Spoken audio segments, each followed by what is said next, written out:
So rumah memang ada momok. Saya pernah ada pengalaman yang macam-macam. Yep. Kabinet terbuka, Yes, elektrik dan sebagainya. I dengar footsteps. Yep. Dan I pun masuk hospital sampai sakit, Yep. terlentang. And then I also get ustaz to come and ruqyah me. Yep. There's a lot of things. Yalah, ada Benda lah, ni exist. ada exist lah. Exist. Jin-jin ni semua. Dan also pernah I datang rumah, satu rumah kat Bukit Batok that time. You all bakal tengok secara langsung I. Yes. I buka pintu, Assalamualaikum kan. Sekali ada orang ketawa. Kembang kari isu hartana menari sembang kari amboi susan mari kita bincang sembang kari. Okay, Sembang Kari come back. Alright, ini episod selanjutnya lah. Tentang kes-kes roommate yang selalu dikendalikan oleh Kak Amboi Susan Mariam 9235 sifar 2 sifar. Alright, siapa-siapa yang belum menonton video-video yang lepas, sila pergi ke platform Amboi Susan Mariam, Facebook Kak Amboi Susan Mariam, IG Kak Amboi Susan Mariam dan TikTok Kak Amboi Susan Mariam ataupun ke platform saya Khairuddin Samsudin, IG, TikTok, LinkedIn, Facebook, pasal ada page dengan ini saya masukkan semua dengan juga thread juga.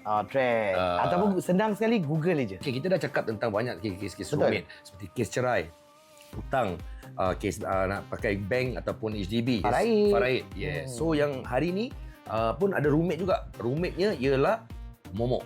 Tapi kita tak akan naik walk hari ni. Betul. Tak ada naik walk. Kita pun dah lama dah retire. Kes tentang hartanah, rumah yang berhantu. Okay, actually rumah dia tak berhantu Kai. Oh, habis? I pun tak tahu. I pun tak pasti. Okay. I tak pasti. So what happened? I jual rumah dia 5 bilik. Okay. Dekat Ang Mo Kio. Okay. Lepas I dah jual rumah dia 5 bilik tu, dia first owner tau. Yes, yes. Lepas tu kita diorang pindah ke Jurong. Right. So this kakak, when I nak jual rumah dia, whenever I datang viewing, Susan dengar tak? Okay. Susan kan ada kan? So I tak tahu whether I pekak ke dia pekak. Yalah. So I diam. Takkan petang pun ada dengar bunyi-bunyi macam bas ke radio ke apa ke. Ya. Semua is normal. So it's different tau guys. So Tapi rumah dia bila Susan masuk ada rasa macam bulu rumah berdiri ke? itu ada. Itu ada. Itu ada. Rumah dekat Ang Mo Kio tu ada. Oh, okay. Selalu dekat dia punya walkway. Alamak. Rumah 5 bilik kan ada walkway tu kan. So that walkway memang ada rumah I memang naik. Okay. Especially when I pergi rumah dia lepas maghrib. Mungkin pasal orang ni tak sup sangat Tak, maybe dia tak sup sangat. I pun terbabit juga tak sup. Ya, ataupun maybe dia tak sup sangat, dia percaya pemikiran kita tu akan menjadi betul kadang-kadang. Correct. Tak? Tapi rumah dia macam rasa gitu macam ada, tak tahulah. Okay, tak tahulah. okay. Yang kelakarnya Kai, cepat pula jual rumah dia. Kita pindah ke Jurong. Okay. Diorang pindah ke Jurong, lat 4 bulan dia call I balik. Rumah dia renovate habis-habisan. Lawa-lawa. Lepas tu dia call I, dia kata nak jual. Rumah ni dia kata Baru beli nak jual? 4 bulan. Dia kata tak boleh tahan. Alamak, asal pula? Dia cakap, Susan kena datang. Susan akan dengar bunyi yang sama kat Ang Mo Kio. Hantu tu dia datang sini, Susan. Oh, dia ikut? Hantu ni ikut dia. Hantu rumah Ang Mo Kio datang pergi pergi ke pindah Jurong. sekali lah. The thing is, I pun jadi macam keliru. I cakap, Kak, tak boleh. Pasal rumah kalau kita dah jual, terus kita beli, you have to wait for 5 years. Kalau misal kata 4 tahun pun boleh kena subject to approval. Tapi sebelum tu, you have to pay seller stamp duty. Yalah, 4 bulan mana boleh jual lagi? Tak boleh. Tak boleh jual. So, dia kata Susan datang. Susan tak percaya. Susan tak kenal kakak. Kakak pun dah cakap dengan Susan macam-macam. Ang Mo Kio dia bunyi kan? Susan setuju kan? Abi, I nak cakap apa? I diam je lah. Yalah. Kan? So, I still go down. I cakap dengan dia boleh, tapi abang nak kena ada. So, when I go down and then I talk to her, I don't feel anything, guy. Tak ada apa-apa lah. Tak ada apa-apa. Kat Jurong, rumah baru lagi tu kan. So, I get Ustaz Zaki untuk ruqyahkan dia dan sebagainya. I think Ustaz came a few times, I think so. Lepas tu, still the same thing. Like 2 bulan dia call I. So, when I talk to the husband kat telefon, I cakap dengan abang, you have to do something. Dia kata, yelah kau tahu tak, aku kerja night shift. The problem is, abang been working night shift.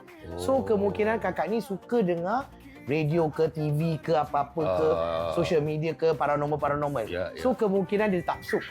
Dia pun takut rasa tidur malam seorang. Betul. Pasal I pun bilang dengan abang tu, you have to change your job maybe. So atau bawa dia pergi klinik. So dia pergi normal klinik.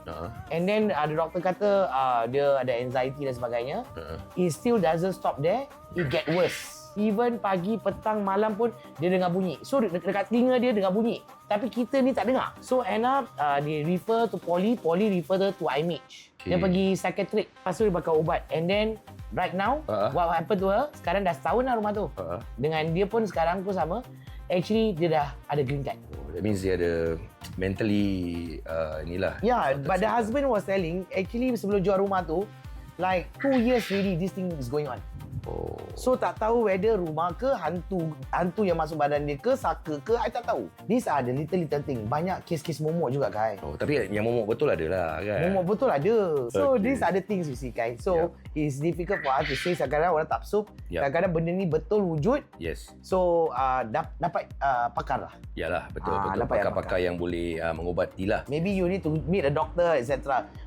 Korang jangan risau pasal kadang-kadang korang ingat, aku tak gila apa. Yep. Actually, it's not that. It's because of your stress. Pengalaman I sendiri, Yep. I also like that before. Yep. So, I went to psychiatric and then after that, I get ubat. Ya. And then, dah alhamdulillah. Ya, betul. IMH tu bukan untuk orang yang macam kurang siuman, tapi ada depression, ada apa tu semua. Sekarang pun banyak kes-kes yang macam gitu kan. Betul.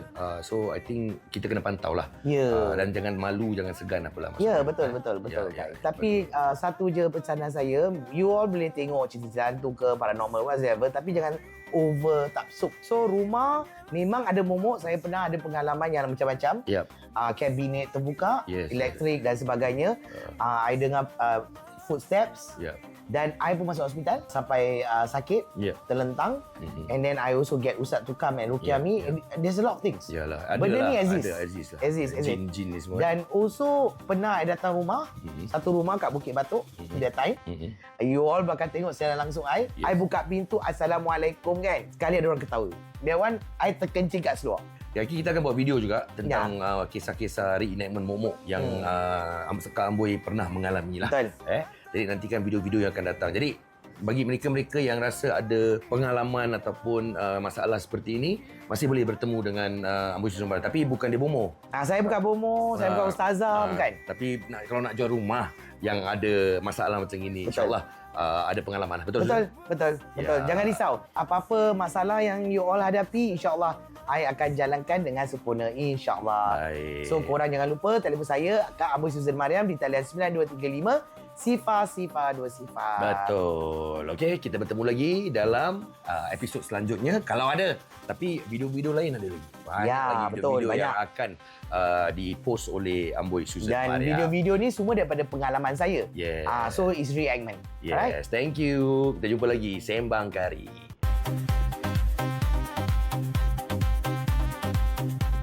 Sembang Kari.